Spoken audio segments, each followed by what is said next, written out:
하나님께 예배드리겠습니다. 주님 감사합니다.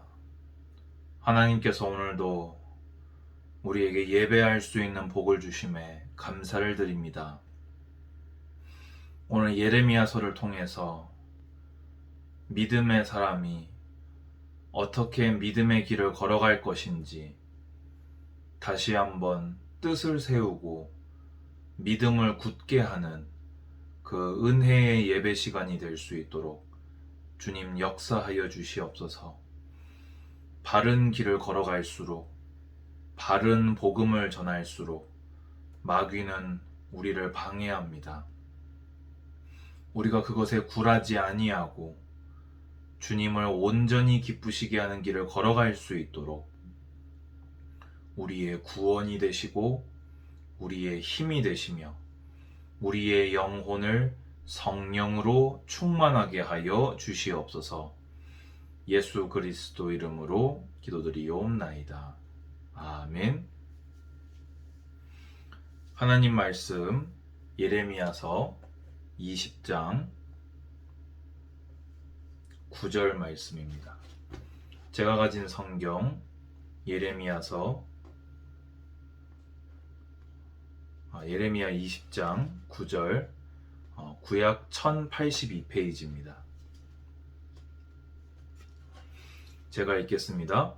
내가 다시는 여호와를 선포하지 아니하며 그의 이름으로 말하지 아니하리라 하면 나의 마음이 불붙는 것 같아서 골수에 사무치니 답답하여 견딜 수 없나이다. 아멘.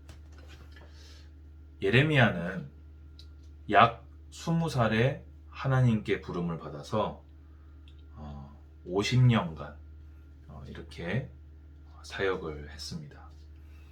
굉장히 긴 시간 동안 사역을 했는데 예레미야가 사역을 하는 동안에 그 사역의 열매를 거의 거둘 수가 없었습니다. 심지어 오늘 예레미야 20장을 보면은 1절에 임멜의 아들 제사장 바스훌은 여호와의 성전의 총감독이라 되어 있습니다. 여호와의 성전의 총감독이면 예레미야의 예언을 들었을 때에 그 일을 독려하고 격려해서 종교개혁을 일으켜도 부족함이 없는 그런 자리에 있는 사람입니다. 그런데 2절에 바스훌이 선지자 예레미야를 때리고 여호와의 성전에 있는 베냐민 문 위 층에 목에 씌우는 나무 고랑으로 채워 두었더니 되어 있습니다. 제사장이 그것도 성전 총감독이라고 하는 자가 예레미야가 하나님의 말씀을 대언함을 듣더니 그를 때리고 오히려 감옥에다가 이렇게 목에 씌우는 고랑 있지요. 이렇게 판으로 이렇게 해가지고 손 이렇게 내놓고 목이랑 이렇게 내놓는 죄인을 취급하는 것처럼 그를 이렇게 가두어 버렸습니다. 그래서 7절부터 보면요, 이 예레미야가 자신의 그 힘든 사역의 그 과정을 하나님께 막 토로를 합니다. 여호와여, 주께서 나를 권유하심으로 내가 그 권유를 받았사오며 주께서 나보다 강하사 이기셨으므로 내가 조롱거리가 되니 사람마다 종일토록 나를 조롱하나이다. 사실 예레미야가 전하는 그 말씀은 그 시국에 참 어려운 말씀이었습니다. 나라가 망한다고 하는데 어느 왕이 좋아하며 어느 귀족들이 좋아하겠습니까? 선지자와 제사장들이 다 사꾼이라고 하는데 어느 선지자가 그걸 듣고 어느 제사장이 기뻐하겠습니까? 나라는 지금 한창 친애국 정책으로 바벨론을 대항하려고 하고 있는데 바벨론에 항복하면은 살 수 있다고 말하는 예레미야의 메시지가 어떻게 좋게 들릴 수가 있었겠습니까? 그런데 예레미야도 그 힘들다는 걸 알았어요. 그런데 주님이 권유하셔서 그 권유를 받았다는 겁니다. 쉽게 해서 주님이 가서 말하라 명하셨기에 제가 갑니다. 주님이 강하셔서 나는 마음에 부담이 돼서 못할 것 같은데 주님이 하도록 해라. 주님이 명하신 것이 훨씬 강했기 때문에 내가 하지만은 그걸로 인해서 내가 조롱을 당한다고 이렇게 말하고 있는 것입니다. 내가 말할 때마다 외치며 파멸과 멸망을 선포함으로 여호와의 말씀으로 말미암아 내가 종일토록 치욕과 모욕거리가 됨이니이다. 이 말씀을 전하니까 아까 얘기한 대로 누가 좋아하겠어요? 망한다고 하는데 너 틀렸다. 너는 막 변질됐다. 너는 사꾼이다. 이러는데 어느 사람이 좋아하겠냐고요. 그러니까 종일토록 치욕과 모욕과 조롱을 당한 거지요. 그래서 예레미야가 마음속에 이런 생각이 든 겁니다. 내가 여호와를 그만 선포할까 이제?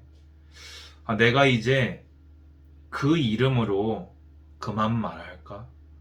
주님이 나에게 예언하라고 하신 거 어차피 안 돌이키니까 어차피 안 돌이키는데 괜히 말만 하면 나만 가운데서 어려움 당하니까 어차피 회개 안 할 거 나도 그만하고 나도 저들처럼 좀 편안하게 살아볼까?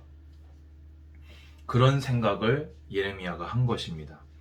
근데 예레미야는 뭐라고 합니까? 나의 마음이 불붙는 것 같아서 골수에 사무치니 답답하여 견딜 수 없나이다 되어 있습니다.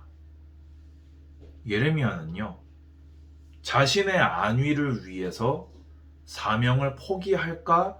라는 생각이 인간이니까 순간 들었지만 예레미야 안에 타오르고 있는 하나님을 향한 사랑, 하나님의 그 부르심에 대한 믿음 때문에 가슴이 답답하고 막 불붙는 것 같고 골수에 사무쳐서 그걸 말하지 않고서는 견딜 수 없어서 내가 말한다 이겁니다. 그러면서 11절에 이제 그러하오나 여호와는 두려운 용사 같으시며 나와 함께 하심으로 나를 박해하는 자들이 넘어지고 이기지 못할 것이오며 그들은 지혜롭게 행하지 못함으로 큰 치욕을 당하오리니 그 치욕은 길이 있지 못할 것이니이다. 의인을 시험하사 그 패부와 심장을 보시는 만군의 여호와여, 나의 사정을 주께 아뢰어 싸운즉 주께서 그들에게 보복하심을 나에게 보게 하옵소서. 여호와께 노래하라. 너희는 여호와를 찬양하라. 가난한 자의 생명을 행악자의 손에서 구원하셨음이니라. 아멘. 예레미야는 단순하게 막 힘듭니다 이렇게만 한 것이 아니라 주님은 용사 같으시고 나를 박해하는 자를 막 이기시는 분이시니까 내가 주님께 사정을 아뢰오니 주님께서 나를 구원하시고 내 심장과 폐부를 보시고 그들에게 보복당하는 것을 내가 보게 하옵소서. 이렇게 외쳤다는 것입니다. 저도 지금 성경을 가지고 하나님의 말씀을 계속해서 전해나가고 있습니다. 하나님의 말씀을 전하니까 성도들이 좋아할 줄 알았습니다. 성경을 가지고 성경이 말하는 하나님을 알려주고 성경에 쓰여있는 대로 하나님이 성삼위일체 하나님이 어떤 분이시고 예수 그리스도의 그 복음과 그 복음을 가진 자가 지켜야 할 책무와 책임과 또 우리가 가지고 있는 소망을 얘기를 하면 주님께로 빠르게 달려올 줄 알았습니다. 그런데 부담스럽다. 왜 자꾸 혼내냐? 왜 자꾸 뭐라고 하냐? 그거는 목사 당신 생각 아니냐? 다른 목사들은 그렇게 얘기 안 하는데 왜 당신은 그렇게 얘기를 하냐? 이런 대답들을 듣게 되어졌습니다.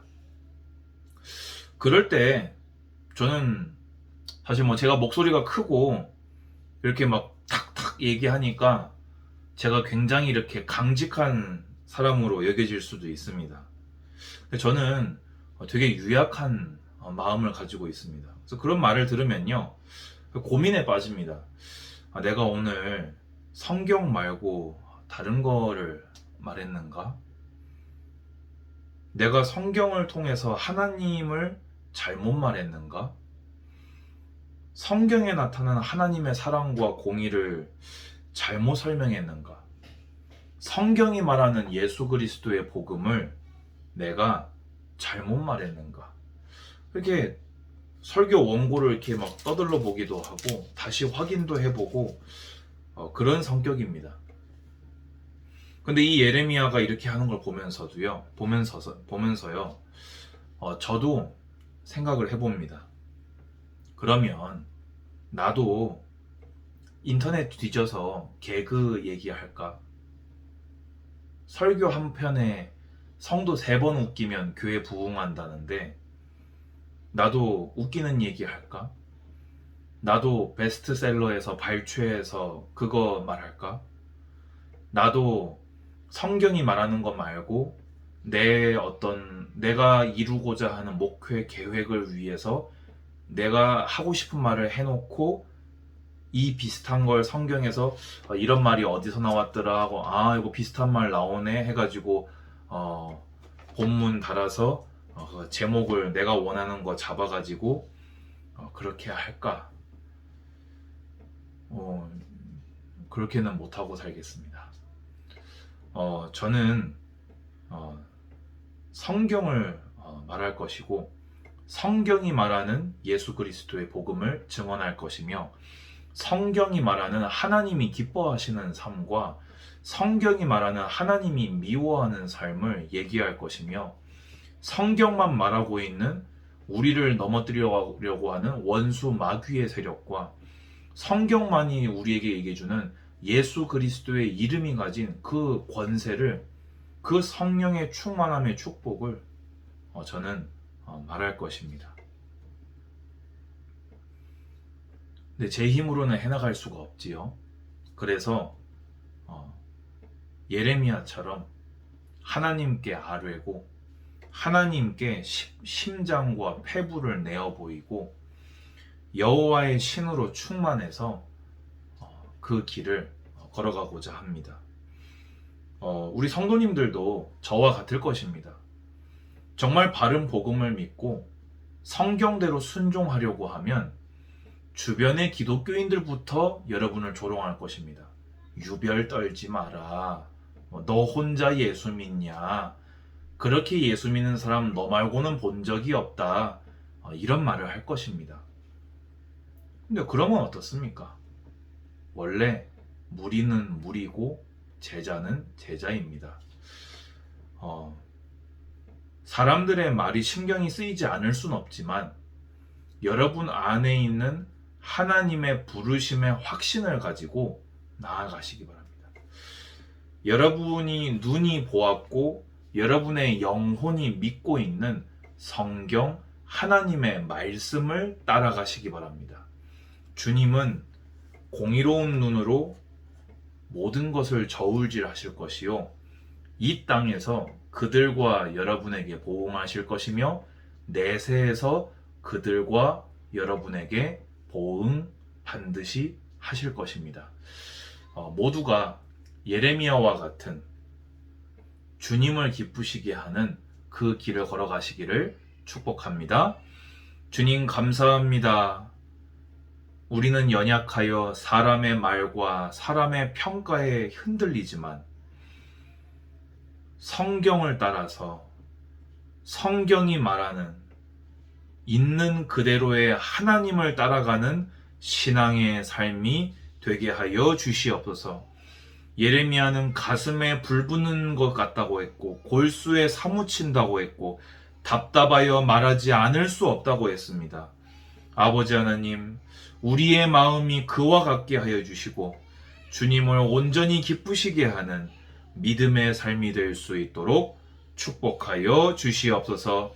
주 예수 그리스도의 은혜와 하나님의 사랑과 성령의 교통하심이 예배하는 우리 모든 예배자들 머리 위에 이제로부터 영원까지 항상 함께 있을지어다.